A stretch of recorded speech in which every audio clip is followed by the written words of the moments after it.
ضرورت نہیں ہے۔ میرا 8واں سوال یہ ہے کہ آذان میں الصلاۃ خیر من النوم سیدنا عمر نے کیوں داخل کیے؟ کیا ان کو بدعت ایجاد کرنے کا اختیار تھا؟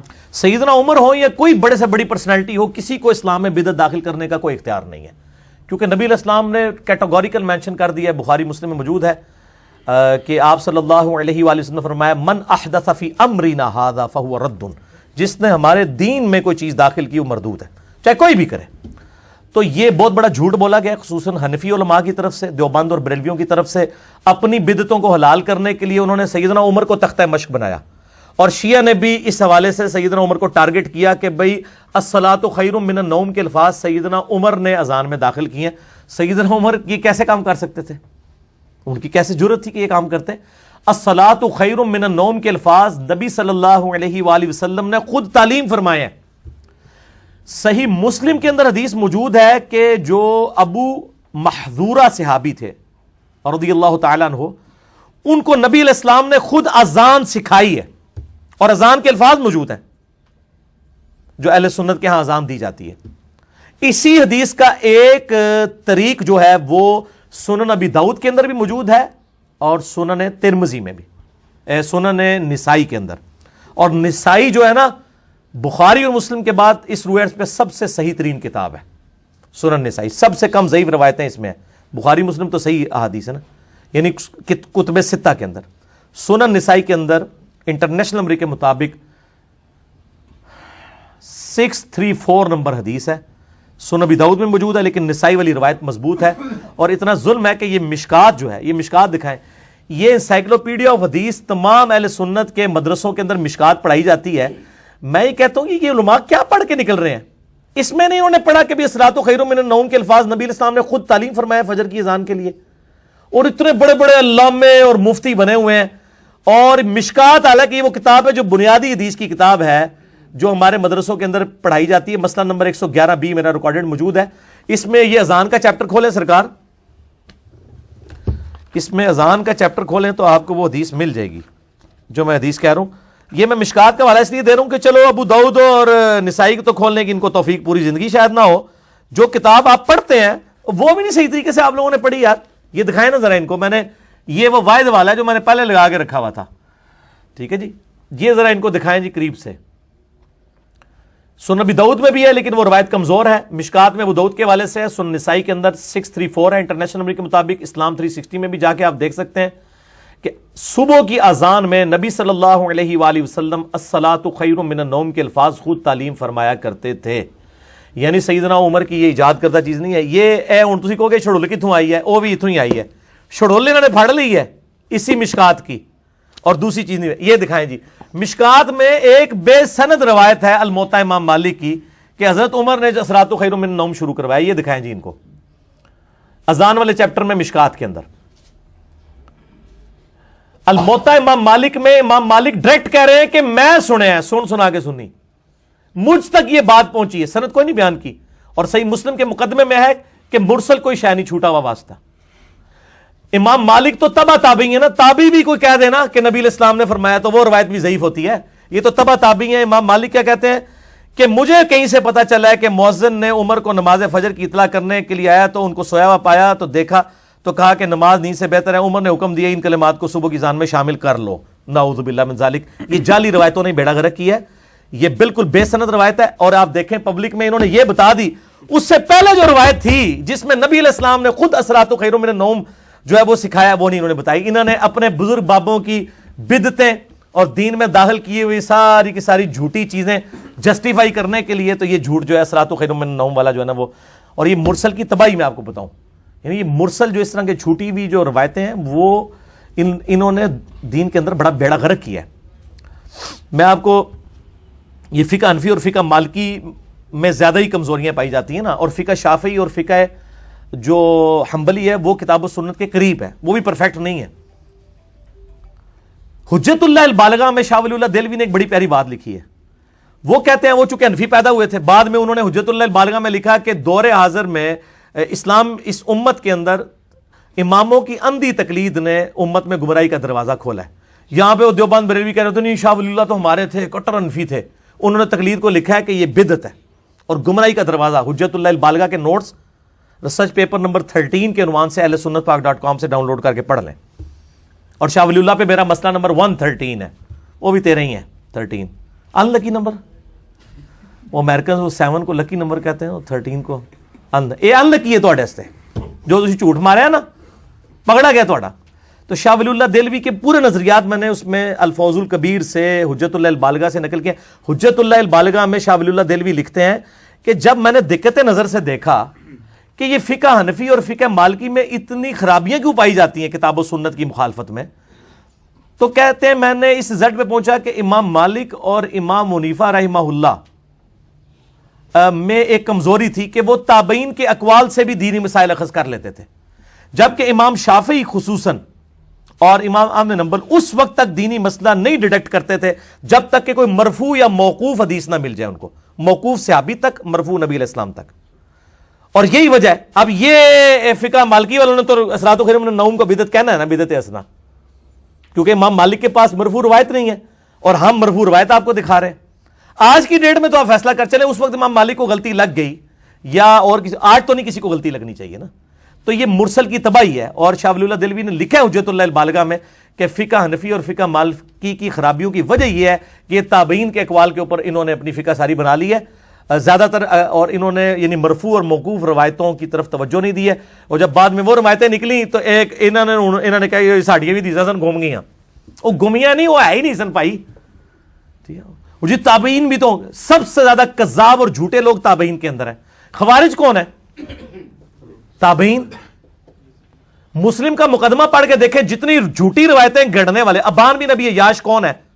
تابعی ہے, جس نے وہ حضرت عمر والا وہ جھوٹا واقعہ گڑھا ہے کہ حضرت عمر نے جو ہے وہ سیدہ فاطمہ سلام اللہ علیہ کے اوپر دروازہ پھینکا اور وہ شہید ہو گئی, جو آج تک ہمارا ہاں یزید بھی تابعی ہے, حجاج بن یوسف. تو تابعیوں نے مطلب کون سا سمجھنا ہے؟ تو یہ نہیں ہے سارے مطلب جتنے غلیظ قسم کے لوگ تابعین کے اندر پیدا ہوئے ہیں نا, وہ آج بھی اس زمانے کے لوگ نہیں موجود ہیں, لیکن جو اچھے ہیں وہ اچھے ہیں. ٹھیک ہے, جب صحابہ میں کئی مرتد ہو گئے آپ علیہ السلام کی وفات کے بعد جو قانونی طور پہ صحابی تھے, قانونی صحابی اور حقیقی صحابی میں فرق بھی میرا ایک کلپ ہے, مسئلہ 96 میں سے کاٹا گیا, وہ آپ دیکھ لیں. تو تابعین کس جو کھیت کی مولی ہیں. ٹھیک ہے جی, تو میرا خیال ہے اتنا جواب کافی ہے. اثرات و خیر من النوم کے اوپر اب بڑی تسلی ہوگی. آندہ نا کئی ہو لوگ پڑھ لکھ گئے تھے, اس لیے کہتے ہیں جناب وہ ایک منڈا آیا ہے جناب, وہ انجینئر, کسی نے نہیں چڑھتا بھائی. اللہ نے بندہ تسی اپنے آپ خود ہی نہیں چھڑے ہوا, من تو موقع مل گیا. اچھا لوگ کہتے ہیں جی آپ کامن ٹرمز پہ بات کر کے نا تو امت کو جوڑیں. یہ کوشش تو ہمیشہ سے ہو رہی ہے, جوڑ کے دسو. ہم نے جو ہے نا اختلافی موضوعات اس کو ڈسکس کر کر کے امت کو جوڑ دیا الحمدللہ. کیونکہ جب ایک بلی کو پتا چلا کہ یار یہ میری دم کٹی ہے تو باقیوں نے بھی کٹی ہے, انہوں نے کہا چلو ٹھیک ہے پھر کٹھے ہی ہو جانے ہیں. اب سارے کٹھے ہو گئے, ایک ہی پلیٹ فارم پہ سنی بھی ہیں, شیعہ بھی ہیں, دیوبندی بھی ہیں, بریلوی بھی ہیں, اہل حدیث بھی ہیں, وہیں پہ کٹھے ہیں کہ یار چلو ساڈے بزرگوں نے تواڈے نے کیتی ہے نا, چلو ایک ہو جائیں اسی. تو یہ ایک بڑے کارگر رہا ہے, بجائے کامن یعنی کامن ٹرمز پہ کٹھے ہوئے, لیکن کامن ٹرم یہ کہ تواڈے باوے بھی ہاتھ کر کے تواڈے نال ساڈے نال بھی ہاتھ کر کے گئے نے, یار آؤ گلے رکھ کے روئیے, دونوں دے باوے نے ایک دوسرے نال ہاتھ کیتا ہے. تو اس کی وجہ سے لوگ جو ہے نا وہ اس یہ جو انہوں نے اپنے مسلک اور مذہب کی میت کے اوپر اکٹھے ہو گئے ہیں الحمدللہ, رو کے ایک دوسرے سے گلے لگ کے کہ یار غلطی تواڈے بزرگوں نے بھی کیتی, ساڈے نے بھی. بچپن تو پڑھاندے رہے الصلاۃ خیر من النوم, وہ جی حضرت عمر نے داخل کیتا سی, ہم اگر یہ جلسے جلوس کر رہے ہیں تو یہ کون سی مطلب اس میں کیا بھی بدعت حسنہ ہے. اے ختم ہو گیا جے. اور سب سے ان علماء سے پوچھیں, یہ مشکات جو آپ لوگوں کو پڑھائی جاتی ہے درس نظامی کے اندر, بنیادی کتاب ہے, اور ابو داؤد اور جامعہ جو سنن نسائی اس کے اندر واضح موجود ہے. اب آپ کے علماء کو دھوکہ لگا, یا یہ پکے انہوں نے منافقت کی آپ کے ساتھ, یا یہ بالکل چٹے ان پڑھ اور جاہل ہیں, ان کو پتہ ہی نہیں, انہوں نے حدیث کی کتابیں پڑھی کوئی نہیں ہوئی ہیں. یہ خالی پڑھی ہوئی ہیں, پڑھی ہوئی نہیں ہے, ان کے شوکیسوں میں پڑھی ہوئی ہیں. ٹھیک ہو گیا, پاس کرو منو اور پاس نہ لازم منو غصہ چڑھ جائے گا پھر. سوال نمبر 9 ہے کہ ایک بھائی کا سوال ہے کہ تبلیغی جماعت والے یہ جو سہ روزہ کرتے ہیں یا چلے لگاتے ہیں, یہ اس کا بھی شمار بدعت میں ہوگا؟ ہاں جی, اگر وہ چلے لگا رہے ہیں تبلیغی جماعت والے تو بریلویوں کے نزدیک بدعت ہوگا, اور اگر دعوت اسلامی والے 4 روزہ لگا رہے ہیں مدنی قافلہ تو وہ ٹھیک ہوگا, کوئی بدعت نہیں ہے. یہ زیادہ تر ہنگامہ کھڑا کیا اہل حدیث نے. اہل حدیث کو تو بدعت کی ڈیفینیشن کبھی سمجھ ہی نہیں آئی ہے. جو انہوں نے ڈیفینیشن پبلک کو بتائی ہے اس کے تحت خود یہ بدعتی ہیں.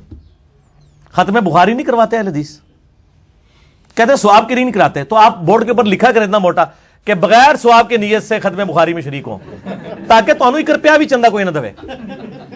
لوگ کہیں گے ثواب لبڑا دے عمل ہے جا کے پو تھے ثواب کے لیے ہو رہا ہے. یار یہ انتظامی معاملات ہیں. یہ آج ہم نے جو اتوار والے درس قرآن کیا ہوا ہے, نبی علیہ السلام تو جمعرات والے دن درس دیتے تھے, ہمارے لیے اتوار زیادہ کنوینئنٹ ہے. انتظامی معاملات کے اوپر کبھی بدعت کا فتویٰ نہیں لگتا. علماء کے درس نظامی کے جو کورسز ہیں 8 سال کا 10 سال کا, یا قم یونیورسٹی میں 17 سال تک بھی شیعہ پڑھتے ہیں, یہ انتظامی معاملات ہیں, یہ کہاں سے بدعت ہوں گے؟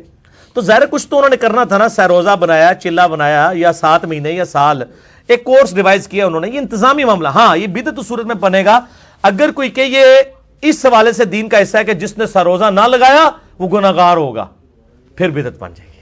ٹھیک ہے, بدعت کے اوپر میرا مسئلہ نمبر 75A اور 75B ڈیٹیلڈ ریکارڈڈ موجود ہے. اس میں نے بتایا کہ بدعت کے حوالے سے اسی طریقے سے اسلام میں اگر کسی نے اچھا طریقہ جاری کیا ہے, صحیح مسلم میں حدیث ہے کہ جس نے اسلام میں اچھا طریقہ جاری کیا تو جاری کرنے والے کو بھی ثواب, جتنے لوگ اس پہ عمل کریں گے ان کو بھی ثواب. بدعت نہیں, سنتن حسنتن اور سنتن سیئتن. اور جس نے اسلام میں برا طریقہ جاری کیا, اور طریقہ میں بتا دوں, جیسے یہ ویڈیو کیمرہ, یہ اسلام میں اچھا طریقہ ہے. گھڑی کے اوپر نماز کی ٹائمنگ فٹ کرنا, فکس کر دینا, اچھا طریقہ ہے اسلام میں.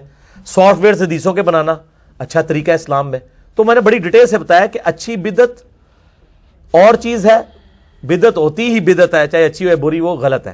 اچھے طریقے جاری ہو سکتے ہیں, وہ آپ جتنے مرضی کریں. تسبیح ہے, کاؤنٹر ہے, جس سے یا حج کرنے کے لیے ہم جاتے ہیں, بحری جہاز میں پہلے جاتے تھے, اب ہوائی جہاز میں جاتے ہیں, پہلے لوگ پیدل بھی جاتے تھے. تو یہ اسلام میں اچھے طریقے. اس طرح مسجد میں قالین, کوئی یہ کہتا ہے جناب تھلے اس پکے دے اتے اس قالین دے, منہ طرف خانہ کعبہ شریف اور AC شریف, اللہ اکبر.